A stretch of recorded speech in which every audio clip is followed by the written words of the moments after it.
दोस्तों, अमीर हम सब बनना चाहते हैं, लेकिन हम में से बहुत कोई अमीर नहीं बन पाते हैं। अगर आप जानना चाहते हैं ऐसा क्यों होता है तो आप सही जगह पर। इस प्रश्न के उत्तर ढूंढने के लिए आज मैं लेके आई हूँ रॉबर्ट कियोसाकी के द्वारा लिखी गई best seller book rich dad and poor dad किताब की हिंदी विश्लेषण। इस किताब में पैसे को लेके जो हम लोगों का विचार है उसके बारे में बहुत ही उचित तरीके से सिखाया गया है। आप इस ऑडियो समरी को सुन के पैसे के ज्ञान आप भी लाभ कर सकते हैं। जैसे पैसे को कहाँ कमाया जाए, पैसे को कहाँ और कैसे खर्च किया जाए, पैसे के बारे में अमीर लोग अपने बच्चे को क्या सिखाता है जो गरीब लोग नहीं सिखा पाता है। तब हमें किसी भी स्कूल व कॉलेज में नहीं सिखाया जाता है। शायद यही कारण है जिसकी वजह से अमीर लोग दिन ब दिन और भी ज्यादा अमीर और गरीब लोग और ज्यादा गरीब होते जाते हैं। हम सब यही सोचते हैं पैसा तो हाथ का धूल है, आज है कल नहीं। गरीब लोग व मध्यम वर्ष के लोगों की ऐसी सोच की वजह से शायद दिन ब दिन वो लोग गरीब ही होते जा रहे हैं। यही कहना गलत तो नहीं, पैसा सब कुछ नहीं, लेकिन पैसे के सिवाय कुछ नहीं। पैसा भगवान तो नहीं, भगवान का छोटा भाई जरूर है। पैसा सुख नहीं, पैसा सुख खरीदने का साधन है। अगर आप जानते पैसा कैसे काम करते हैं तो आप इस ज्ञान से एक दिन जरूर अमीर बन जाएंगे। रॉबर्ट कियोसाकी कहते हैं कि हम में से हर कोई पैसे के बारे में अपने माता पिता से सीखते हैं, लेकिन एक गरीब माता पिता अपने बच्चों को पैसे के बारे में क्या ही सिखा सकते हैं। वो इतना ही कह सकते हैं, स्कूल जाओ, मेहनत से पढ़ो और एक अच्छी नौकरी करो। हो सकता है वो बच्चा बहुत ही अच्छा नंबर से एग्जाम पास कर भी ले, लेकिन उसकी पैसे की समझ और मानसिकता एक गरीब व्यक्ति की तरह ही रहेगी। अगर आप जानना चाहते हैं ऐसा कौन सा ज्ञान है जो अमीर और गरीब के बीच में अंतर पैदा करते हैं, तो ये ऑडियो समरी को अंत तक सुने। किताब के विश्लेषण से पहले हम लोग ये जान ले रॉबर्ट कियोसाकी कौन है। रॉबर्ट कियोसाकी एक जापानी अमेरिकन है। वो एक अमेरिकन बिजनेसमैन, लेखक और एक अच्छा निवेशक है। रॉबर्ट कियोसाकी पूरी दुनिया में पैसे कमाने का तरीके को लेके जानी जाती है। ये बुक रॉबर्ट कियोसाकी की व्यक्तिगत जीवन से आधारित है। इस बुक में आपको मनी मैनेजमेंट करना बहुत ही अच्छी तरीके से सिखाया गया है। अगर आप एक बिजनेसमैन हैं, स्टूडेंट हैं, आपको ये बुक जरूर एक बार पढ़ना चाहिए। हम आपको विश्वास दिलाते हैं पैसे को लेके जो आपका विचार है, सोच है, वो आप बिल्कुल बदल जाएगी। इस किताब में रॉबर्ट अपने पिता rich dad and poor dad के बारे में बताते हैं। आप सोच रहे होंगे एक ही व्यक्ति के दो पिता कैसे हो सकते हैं। दरअसल रॉबर्ट अपने पिता को पुअर डैड कहते थे और मित्र माइक के पिता को रिच डैड कहते थे। रॉबर्ट की खुद के पिता जिसे पुअर डैड कहते थे, वो एक उच्च शिक्षित और बुद्धिमान शिक्षक थे, जबकि उनकी दूसरे पिता जिन्हें रिच डैड कहते थे 8वीं क्लास पार नहीं कर पाया। रॉबर्ट की दोनों ही डैडी अपने अपने करियर में सफल थे। रॉबर्ट कियोसाकी कहते हैं, मैं खुशकिस्मत था, मेरी 2 डैडी थे, जिसकी वजह से वो 2 दृष्टिकोणों से पैसे को लेके मानसिकता विकसित कर पाए। पुअर डैडी कहते थे पैसे की प्रेमी सारी बुराई की जड़ है। रिच डैडी कहते थे पैसे की कमी सारी बुराई की जड़ है। पुअर डैडी कहते थे मैं इसे नहीं खरीद सकता हूँ। रिच डैडी कहते हैं मैं इसे कैसे खरीद सकता हूँ। पुअर डैडी कहते थे मेहनत से पढ़ो ताकि तुम्हें कोई अच्छा सा नौकरी मिल सके। रिच डैडी कहते थे मेहनत से पढ़ो ताकि तुम्हें कोई बड़ा सा कंपनी खरीदने के लिए मिल जाए।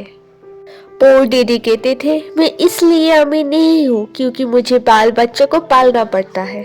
रिच डैडी कहते थे मुझे इसलिए अमीर बनना है क्योंकि मुझे बाल बच्चे को पालना है। पुअर डैडी कहते थे जहाँ पैसे के मामला हो वहाँ जोखिम मत उठाना। वही रिच डैडी कहते थे जोखिम को उठाना सीखो। रॉबर्ट कियोसाकी ने देखा उनकी दोनों ही दीदी का पैसे के लेके जो सोच है उसमें जमीन और आसमान का फर्क है। आखिरकार रॉबर्ट कियोसाकी ने 9 वर्ष की उम्र में फैसला ले लिया, जहां पैसे की बात आएगी वहां अमीर डैडी की सलाह ही सुनेगी। उन्होंने अपनी पढ़ाई शुरू किया। पढ़ाई के दौरान अमीर डैडी से कुछ सबक सीखी, जिसके बदौलत वो एक दिन अमीर बन गया। आखिरकार रॉबर्ट ने अपने डैडी से क्या क्या सबक सीखी थी, आप हम ये audio book rich dad poor dad book की ऑडियो समरी में यही सब सबक के बारे में सीखेंगे। अमीर लोग पैसों के लिए काम नहीं करते हैं। अगर आप अमीर बनना चाहते हैं तो पैसे कमाने के लिए काम ना करें, पैसे को अपने लिए काम करने दें।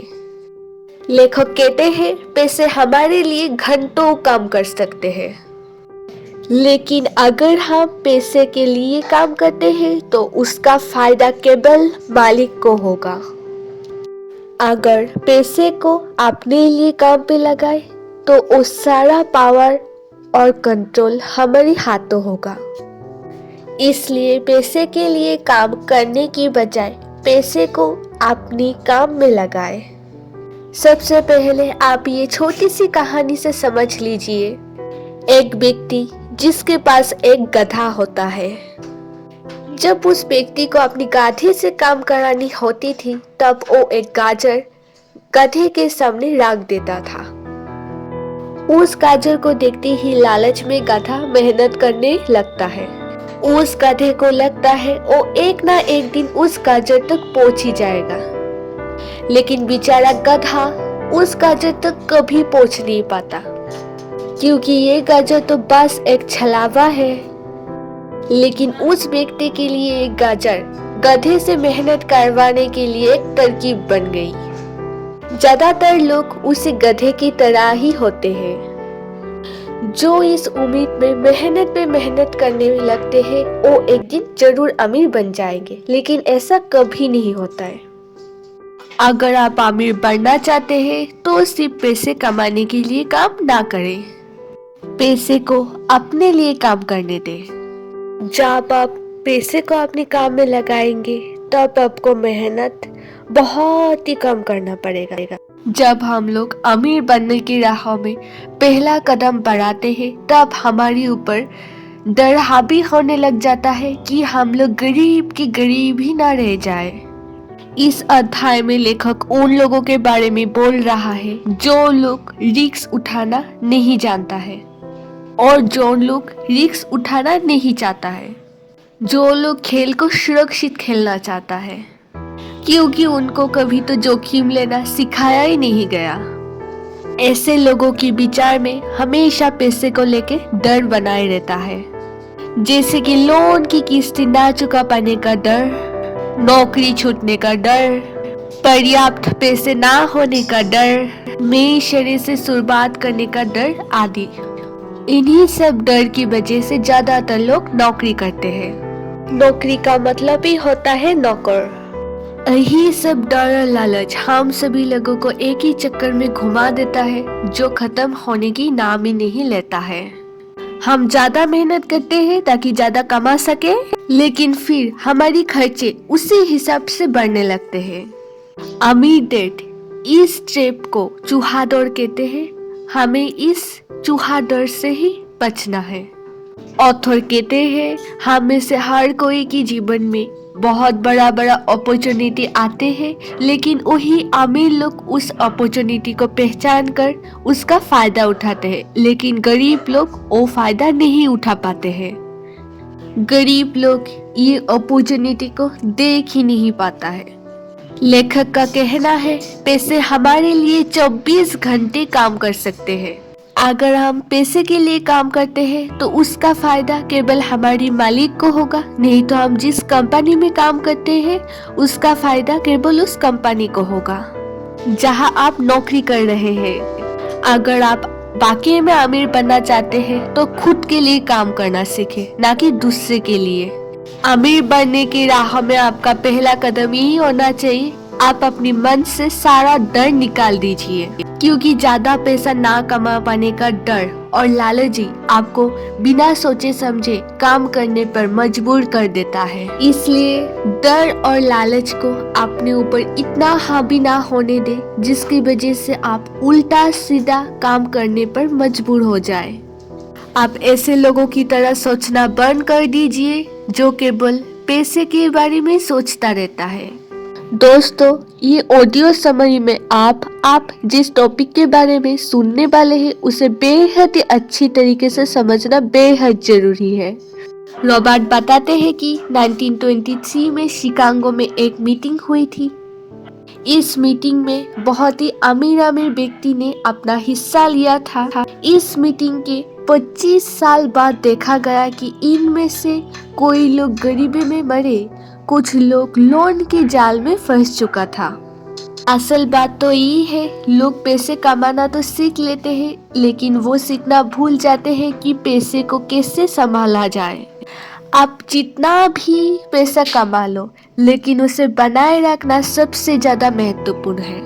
आप लॉटरी जीतने वाले उन गरीब लोगों के बारे में जरूर सुना ही होगा जो अचानक अमीर बन जाते हैं पर कुछ ही समय बाद फिर से गरीब बन जाते हैं। ये लोग लाखों करोड़ों रुपया कमाते हैं लेकिन वो लोग वही आ जाते हैं जहां से उन्होंने शुरू किया था। ऐसे ही आपने कुछ फिल्म स्टार और खिलाड़ी के बारे में जरूर सुना होगा जो अपनी जवानी के दिन में करोड़पति होते हैं लेकिन बुढ़ापे के दिन में भीख मांगने के लिए भी मजबूर हो जाते हैं। अगर आपके पास पैसे का समझ नहीं है, पैसा आ भी जाए तो ज्यादा देर नहीं टिकेगा। ज्यादातर लोग ये समझ नहीं पाते हैं कितना पैसा कमाना जरूरी नहीं है, आप कितना पैसा जमा पाए वही जरूरी है। आप लायबिलिटीज और एसेट के बीच के अंतर को समझें और सिर्फ एसेट ही खरीदें। अमीर बनने का सबसे आसान और सबसे महत्वपूर्ण नियम यही है कि आपको संपत्ति यानी कि एसेट्स, दायित्व यानी कि लायबिलिटीज का अंतर पता होना चाहिए और हमेशा संपत्ति ही खरीदना चाहिए। अगर आप अमीर बनना चाहते हैं तो आपको बस इतना ही जानना चाहिए। ये पहला नियम है और ये ही एक लौता नियम है जो बहुत आसान लगता है लेकिन ज्यादातर लोगों को इस नियम की इम्पोर्टेंस पता ही नहीं होती है। अमीर लोग संपत्ति इकट्ठा करते हैं, वही गरीब लोग दायित्व इकट्ठा करते हैं। और मजे की बात ये है, गरीब और मिडिल क्लास के लोगों को लगता है और संपत्ति इकट्ठा कर रहे हैं। चलिए अब हम एसेट्स और लायबिलिटी के अंतर को समझते हैं। लायबिलिटीज और एसेट्स किसे कहते हैं? एसेट्स वो चीज है जिसे आपके जेब में पैसे आता है, लायबिलिटीज वो चीज है जिसे आपका जेब से पैसे जाता है। अगर आप अमीर बनना चाहते हैं तो जिंदगी भर एसेट ही खरीदते रहिए। अगर आप गरीब या मिडिल क्लास आदमी बनना चाहते हैं तो आप लायबिलिटी खरीद सकते हैं। लायबिलिटीज और एसेट के बीच की अंतर को ना जानने की वजह से बहुत ही लोग पैसे की तंगी से जूझते रहते हैं।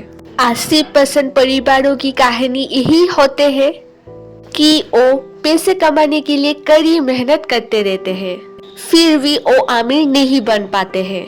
इसका मतलब ये नहीं वो पैसा नहीं कमाते हैं, इसका कारण यही है वो सारा जिंदगी एसेट खरीदने की बजाय दायित्व इकट्ठा करते रहते हैं। पैसे कमाने के बाद उसे क्या किया जाए, पैसे को कैसे बहुत समय तक रोका जाए, पैसे से कड़ी मेहनत कैसे करवाया जाए, संपत्ति का कलम कैसे बढ़ाया जाए। अगर आप ये सब सवालों की जवाब जान लेते हैं तो इसका मतलब है आपको पैसे की समझ है। ज्यादातर लोग यही बात नहीं पाते हैं उसका पैसे का तंगी का कारण क्या है। ऐसा इसलिए होता है उन लोगों को कैश फ्लो के बारे में समझ नहीं है। जी हाँ, कैश फ्लो कोई आदमी बहुत पढ़ा लिखा हो सकता है, अपना कारोबार में सफल हो सकता है, लेकिन फिर भी हो सकता है उसका पैसे का बिल्कुल भी समझ ना हो। ऐसे लोग जरूरत से ज्यादा कड़ी मेहनत करते हैं क्योंकि उन्होंने कड़ी मेहनत करना तो सीखा है लेकिन पैसे से कड़ी मेहनत करवाना नहीं सीखा। चलिए आपको कैसे एक छोटी सी कहानी से लाइबिलिटीज और एसेट का बीच का अंतर पता चलता है। हाल ही में एक शादीशुदा पति पत्नी एक किराए की मकान में रहने लगते हैं। उन्हें ऐसा लगता है कि वो पैसा बचा रहे हैं, क्योंकि दो लोगों को एक साथ रहने का खर्चा उतना ही होता है जो कि अकेले आदमी का। अब समस्या ये है, वो जो मकान में रहते हैं वो बहुत छोटा है। वो दोनों अपने सपने के घर खरीदने के लिए पैसा बचाने लगते हैं ताकि वो बच्चा पैदा कर सके और एक खुशहाल जिंदगी जी सके। अब उनके पास 2 तनख्वाह होती है। अब वो उनके करियर पर ज्यादा ध्यान देने लगते हैं। उनकी आमदनी बढ़ने लगती है। आमदनी बढ़ने के कारण वो फैसला लेते हैं किराए के मकान में नहीं रहेंगे, बल्कि अपना सपनों का घर खरीद लेंगे। और वो दोनों एक नया घर खरीद लेते हैं। खरीदने के बाद उनका नए टैक्स का बोझ आ जाता है, जिसे प्रॉपर्टी टैक्स कहते हैं। फिर वो दोनों एक नया कार खरीदते हैं, नया फर्नीचर और नया नया सामान खरीदते हैं ताकि उनका घर आलीशान लगे।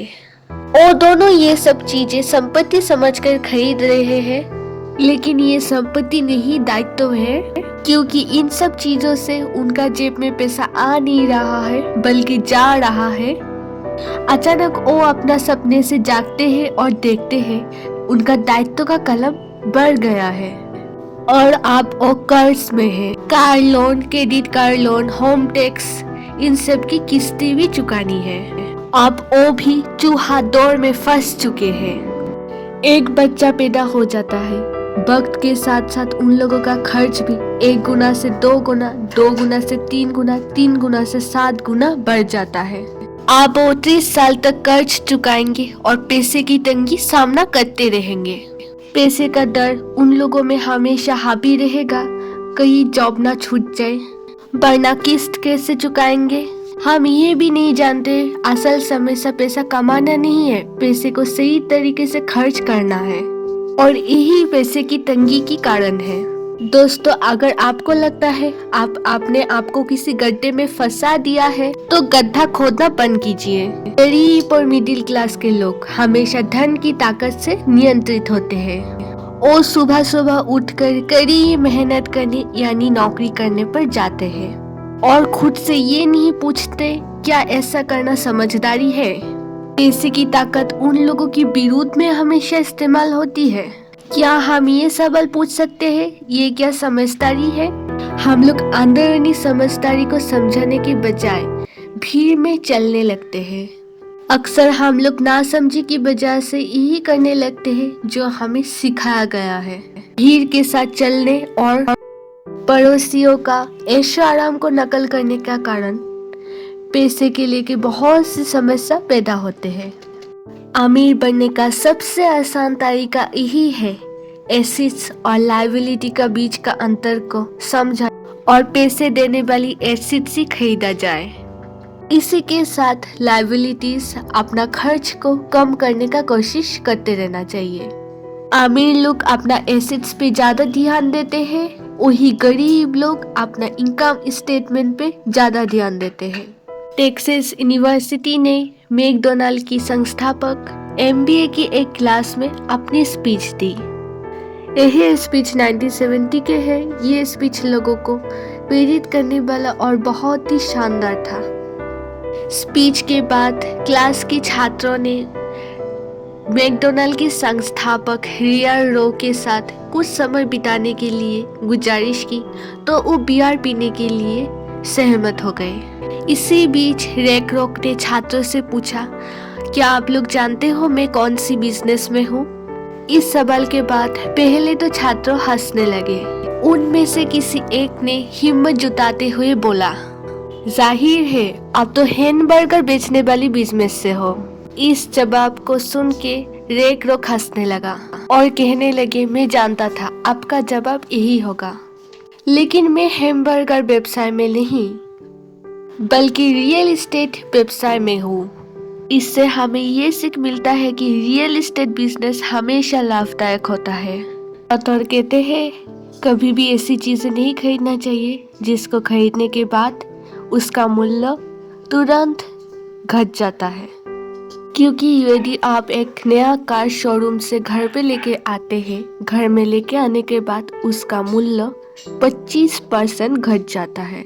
इसका मतलब ये है कार एक असली संपत्ति नहीं हो सकता। इसका तरह बहुत और भी चीजें हैं जिसको खरीदने के बाद लगातार उसका मूल्य घटते रहते हैं।